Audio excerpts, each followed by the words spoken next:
नमस्कार, स्वागत है आपका हमारे इस विशेष समाचार बुलेटिन में। मैं हूं रमा त्यागी और मेरे साथ है बीना सिंह। शुरुआत करते हैं हेडलाइंस के साथ।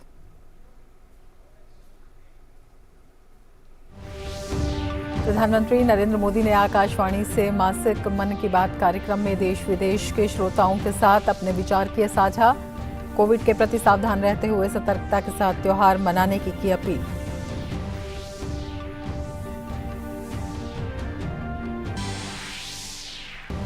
प्रधानमंत्री ने भारत की G20 अध्यक्षता जन आंदोलन बनाने का किया आह्वान।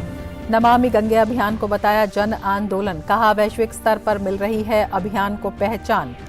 देशवासियों को दी क्रिसमस और नववर्ष की शुभकामनाएं।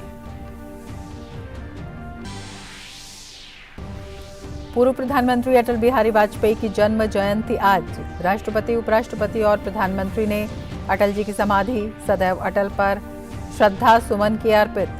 सुशासन दिवस के रूप में देश भर में मनाई जा रही है अटल बिहारी वाजपेयी जी की जयंती।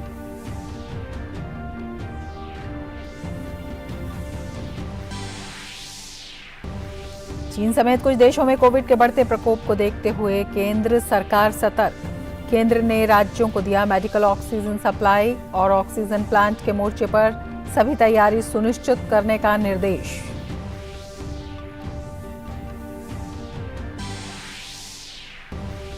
समूचे उत्तर भारत समेत देश के कई हिस्सों में जबरदस्त ठंड का प्रकोप। मौसम विभाग ने कई राज्यों में शीतलहर जारी रहने का जताया अनुमान। राष्ट्रीय राजधानी क्षेत्र में तापमान सामान्य से नीचे। कश्मीर घाटी में पिछले कुछ दिनों से तापमान जमाव बिंदु से नीचे दर्ज। दुनिया भर में हर्षोल्लास के साथ मनाया जा रहा है क्रिसमस का पर्व। गिरजाघरों में विशेष प्रार्थना सभा। क्रिसमस के जश्न में करें कोविड-19 प्रोटोकॉल का पालन।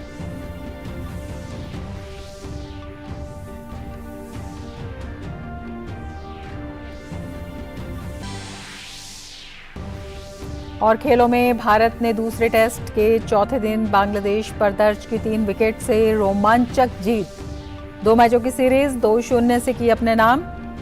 सीरीज में शानदार बल्लेबाजी करने वाले चेतेश्वर पुजारा बने प्लेयर ऑफ द सीरीज।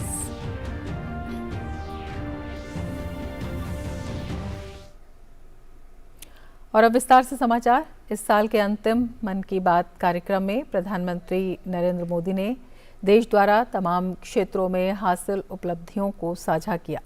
प्रधानमंत्री ने कहा कि अतीत का अवलोकन हमेशा हमें वर्तमान और भविष्य की तैयारियों की प्रेरणा देता है।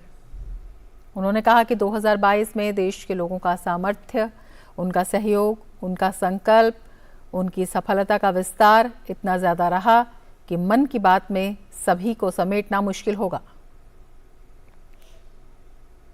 प्रधानमंत्री ने कहा कि आज पूरे विश्व में भारत के लिए एक विशेष स्थान बनाया है। 2022 में भारत द्वारा दुनिया की 5वीं सबसे बड़ी अर्थव्यवस्था का मुकाम हासिल करना, 2022 यानी भारत द्वारा 220 करोड़ वैक्सीन का अविश्वसनीय आंकड़ा पार करने का रिकॉर्ड, 2022 यानी भारत द्वारा निर्यात का $400 बिलियन का जादुई आंकड़ा पार कर जाना, 2022 यानी देश के जन जन द्वारा आत्मनिर्भर भारत के संकल्प को अपनाना, यानी हर क्षेत्र में भारत का दमखम देखा जा सकता है। प्रधानमंत्री ने कहा कि कॉमनवेल्थ गेम्स हों या हमारी महिला हॉकी टीम की जीत, खेल के मैदान में भी हमारे युवाओं ने जबरदस्त सामर्थ्य दिखाया। पीएम ने कहा कि देश के लोगों ने एकता और एकजुटता को सेलिब्रेट करने के लिए कई अद्भुत आयोजन किए, जो एक भारत श्रेष्ठ भारत की भावना का विस्तार है। इस साल भारत को G20 समूह की अध्यक्षता की जिम्मेदारी भी मिली है। इस संबंध में प्रधानमंत्री ने देशवासियों से नए साल में G20 के उत्साह को नई ऊंचाई पर ले जाकर आयोजन को एक जन आंदोलन बनाने की अपील की।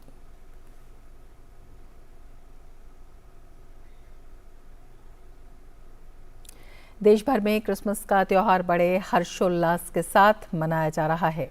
अपने संबोधन में प्रधानमंत्री ने देशवासियों को क्रिसमस की बधाई दी। इसके साथ ही पीएम ने पूर्व प्रधानमंत्री अटल बिहारी वाजपेयी की जयंती पर उन्हें याद किया। उन्होंने कहा कि आज दुनिया भर में धूमधाम से क्रिसमस का त्यौहार भी मनाया जा रहा है। ये जीसस क्राइस्ट के जीवन, उनकी शिक्षाओं को याद करने का दिन है। उन्होंने क्रिसमस की ढेर सारी शुभकामनाएं दी। प्रधानमंत्री ने पूर्व प्रधानमंत्री अटल बिहारी वाजपेयी को याद करते हुए कहा कि आज हम सभी के श्रद्धेय अटल बिहारी वाजपेयी जी का जन्मदिन है। उन्होंने कहा कि वे एक महान राजनेता थे जिन्होंने देश को असाधारण नेतृत्व दिया। हर भारतवासी के हृदय में उनके लिए एक खास स्थान है। प्रधानमंत्री ने 26 दिसंबर को मनाए जाने वाले वीर बाल दिवस का भी जिक्र किया। उन्होंने कहा कि देश साहिबजादे और माता गुजरी के बलिदान को हमेशा याद रखेगा। दुनिया के कई देशों में कोविड संक्रमण के बढ़ते खतरे के बीच प्रधानमंत्री ने देशवासियों से सतर्कता के साथ त्योहार मनाने की अपील की।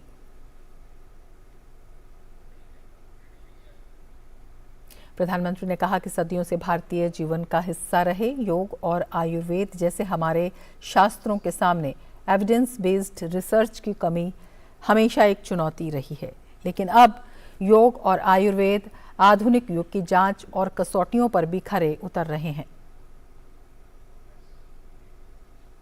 प्रधानमंत्री ने कहा कि आप सभी ने मुंबई के टाटा मेमोरियल सेंटर के बारे में जरूर सुना होगा।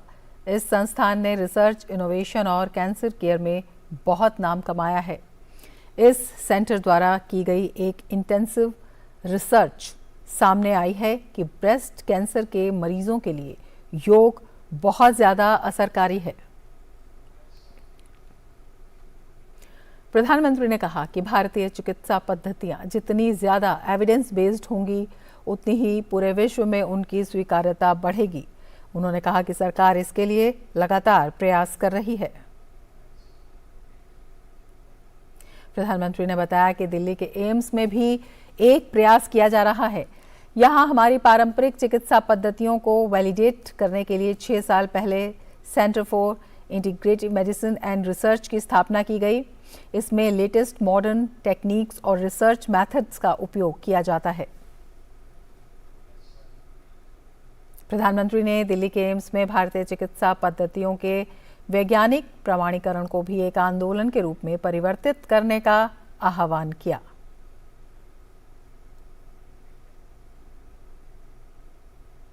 बुलेटिन में अब लेते हैं एक ब्रेक। आप देखते रहिए डीडी न्यूज।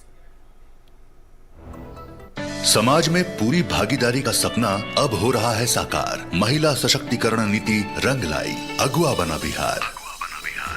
बिहार सरकार की ऐतिहासिक पहल से बिहार पुलिस बल में महिलाओं की हिस्सेदारी में देश का नंबर 1 राज्य बन गया है। वर्तमान में बिहार पुलिस बल में 28,960 महिलाएं कार्यरत हैं, जो कुल पुलिस बल का 28% है। आरक्षी से लेकर उपाधीक्षक पद पर कार्यरत महिलाएं देश और समाज की सेवा में लगी हैं। ये भागीदारी ऐसे ही बनी रहे, इसके लिए 2013 से बिहार में पुलिस भर्ती में 35% पद महिलाओं के लिए आरक्षित किया गया है। बढ़ रही महिलाओं की भागीदारी, अब बदलेगी दुनिया सारी। महिला एवं बाल विकास निगम बिहार द्वारा जनहित में जारी। ब्रेक के बाद फिर से आपका स्वागत है। देश के पूर्व प्रधानमंत्री और भारत रत्न अटल बिहारी वाजपेयी की आज जयंती है। अटल जी की जयंती को आज देश भर में सुशासन दिवस के रूप में मनाया जा रहा है। अटल जी की समाधि सदैव अटल पर प्रार्थना सभा का भी आयोजन किया गया। राष्ट्रपति द्रौपदी मुर्मू ने अटल जी की समाधि सदैव अटल पर उन्हें श्रद्धा सुमन अर्पित किए।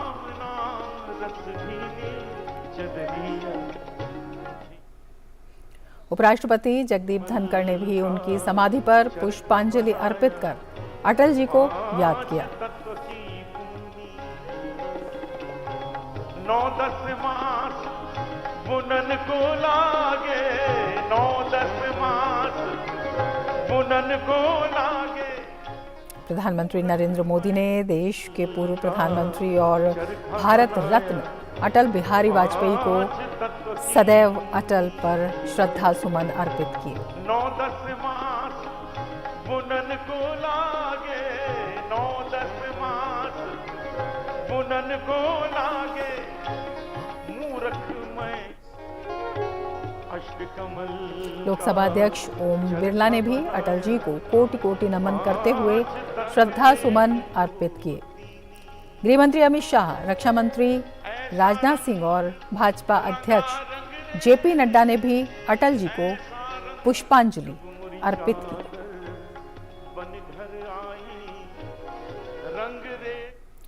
पूर्व प्रधानमंत्री और भारत रत्न अटल बिहारी वाजपेयी जी को संसद के सेंट्रल हॉल में पुष्पांजलि दी गई। लोकसभा अध्यक्ष ओम बिरला, प्रधानमंत्री नरेंद्र मोदी सहित कई गणमान्य व्यक्तियों ने अटल जी को पुष्पांजलि अर्पित की।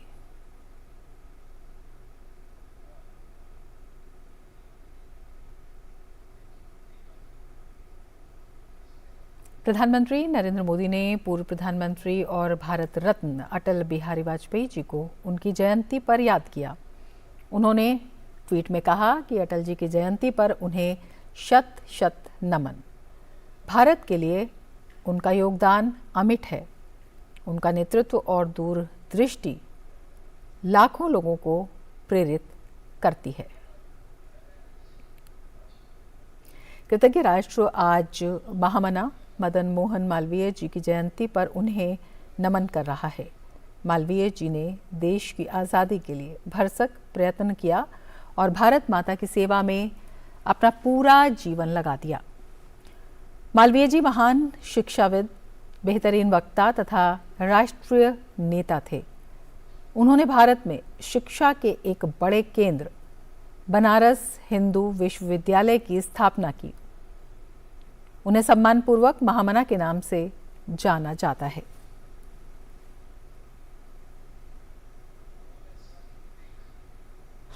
प्रधानमंत्री नरेंद्र मोदी, लोकसभा अध्यक्ष ओम बिरला और राज्यसभा के उपसभापति ने संसद के सेंट्रल हॉल में पंडित मदन मोहन मालवीय को पुष्पांजलि अर्पित की।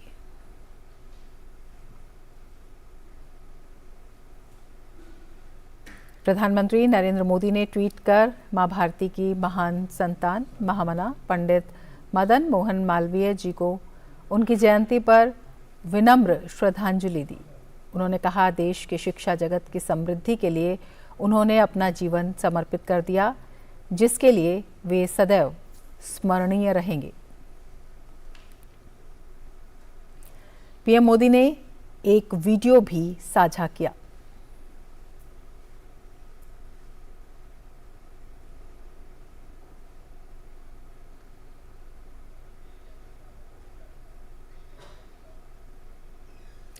बुलेटिन में अब लेते हैं एक ब्रेक। आप देखते रहिए डीजी न्यूज।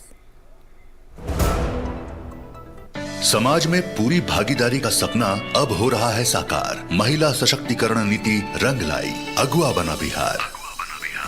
बिहार सरकार की ऐतिहासिक पहल से बिहार पुलिस बल में महिलाओं की हिस्सेदारी में देश का नंबर 1 राज्य बन गया है। वर्तमान में बिहार पुलिस बल में 28,960 महिलाएं कार्यरत हैं, जो कुल पुलिस बल का 28% है। आरक्षी से लेकर उपाधीक्षक पद पर कार्यरत महिलाएं देश और समाज की सेवा में लगी हैं। ये भागीदारी ऐसे ही बनी रहे, इसके लिए 2013 से बिहार में पुलिस भर्ती में 35% पद महिलाओं के लिए आरक्षित किया गया है। बढ़ रही महिलाओं की भागीदारी, अब बदलेगी दुनिया सारी। महिला एवं बाल विकास निगम बिहार द्वारा जनहित में जारी। ब्रेक के बाद फिर से आपका स्वागत है। वन रैंक वन पेंशन पर 2 दिन पूर्व कैबिनेट की बैठक में हुए फैसले पर इंडियन एक्स सर्विसेज लीग के अध्यक्ष ब्रिगेडियर करतार सिंह ने प्रधानमंत्री और रक्षा मंत्री का आभार व्यक्त करते हुए कहा कि सरकार ने लंबे समय से चल रही मांग को पूरा कर दिया है। उन्होंने आशा व्यक्त की कि आने वाले समय में सरकार अपने सैनिकों के कल्याण से संबंधित सभी कामों को इसी तरह पूरा करती रहेगी।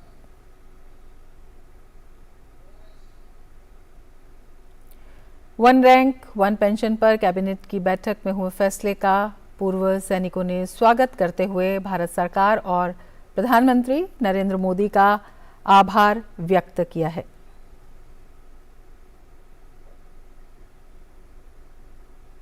दुनिया भर में धूमधाम के साथ क्रिसमस मनाया जा रहा है। गोवा, मुंबई, कर्नाटक और दिल्ली में लोगों पर क्रिसमस का खुमार छाया हुआ है। इससे पहले रात 12 बजे के पास लोग क्रिसमस के जश्न में डूब गए। इस विशेष मौके पर चर्चों में प्रार्थना सभाओं का आयोजन किया गया।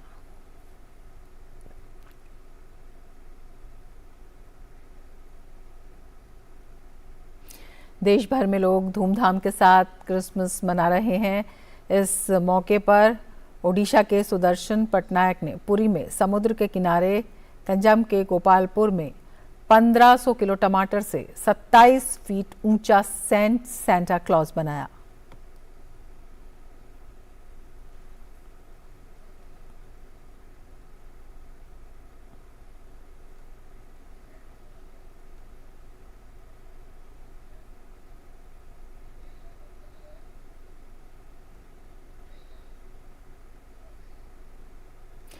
आगे बढ़ते हैं। तुनिशा शर्मा मौत मामले में परिवार के आरोप और शुरुआती जांच के बाद पुलिस ने तुनिशा शर्मा के को-स्टार शीजान खान के खिलाफ आत्महत्या के लिए उकसाने का मामला दर्ज कर उसे देर रात गिरफ्तार कर लिया।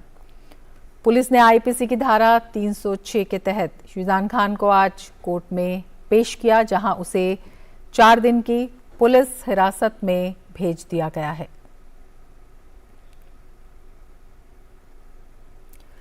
उत्तरी कश्मीर के बारामूला जिले के उरी के हथलंगा सेक्टर में सेना और पुलिस संयुक्त ऑपरेशन में भारी मात्रा में हथियार और गोला बारूद सेना और पुलिस ने संयुक्त रूप से बरामद किया है।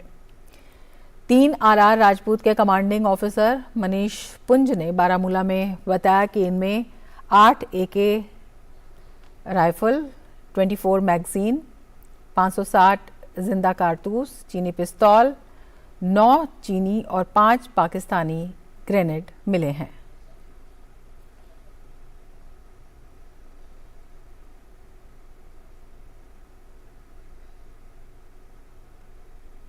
पंजाब पुलिस ने सीमा पार से ड्रग तस्करी के 2 सरगनाओं को गिरफ्तार किया है। इनके पास से 10 किलो हेरोइन और हाईटेक ड्रोन बरामद हुआ है। पंजाब के पुलिस महानिदेशक के मुताबिक गिरफ्तार किए गए लोगों के कब्जे से अत्याधुनिक ड्रोन भी बरामद किया गया है। गिरफ्तार किए गए तस्करों की पहचान दलबीर और जगदीश के रूप में हुई है। दोनों अमृतसर के घरिंडा के निवासी हैं और पिछले 3 सालों से अमृतसर क्षेत्र में सक्रिय थे और उनके खिलाफ कोई आपराधिक मामला दर्ज नहीं है।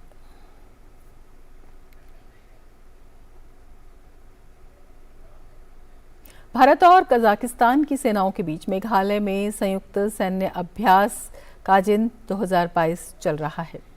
दोनों देशों के बीच सहयोग और द्विपक्षीय संबंधों को मजबूत करने के मकसद से उमरोई में ये अभ्यास शुरू हुआ। इसका समापन 28 दिसंबर को होगा।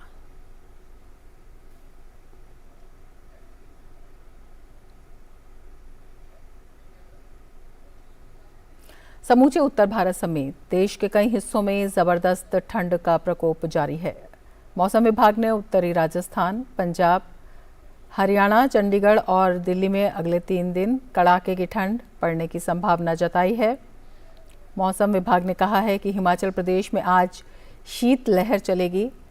राष्ट्रीय राजधानी क्षेत्र में शीतलहर तेज हो जाने के कारण तापमान सामान्य से नीचे चला गया है।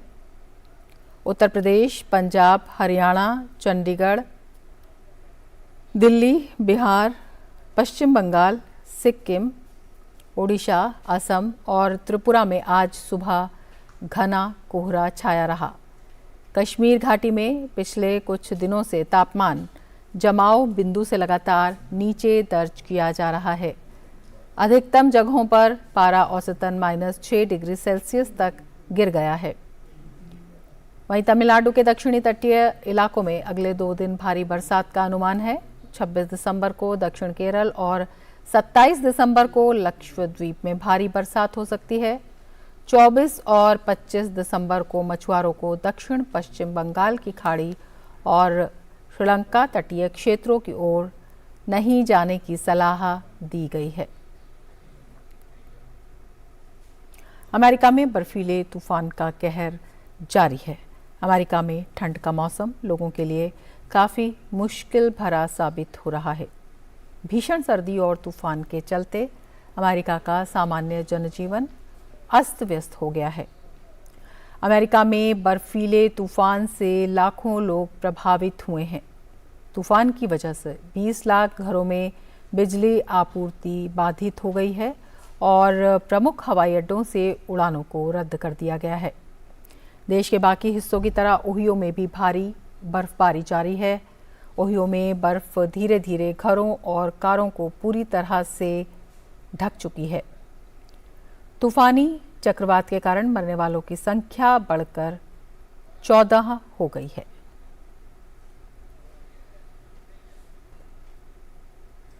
कनाडा में आए भयानक तूफान ने तबाही मचाई है। कनाडा में आए आर्कटिक तूफान से जनजीवन पर काफ़ी असर पड़ा है। कई राज्यों में तकरीबन 3,17,000 लोग बिजली संकट का सामना कर रहे हैं और तूफान के चलते यातायात सेवा बाधित हुई है। सड़क और रेल सेवा पर काफ़ी असर पड़ा है और प्रमुख हवाई अड्डों से उड़ानों को रद्द कर दिया गया है। कनाडा के मौसम विज्ञानियों का कहना है कि मौसम में बदलाव जारी रहने की उम्मीद है। तापमान बढ़ने और बारिश की उम्मीद भी जताई गई है।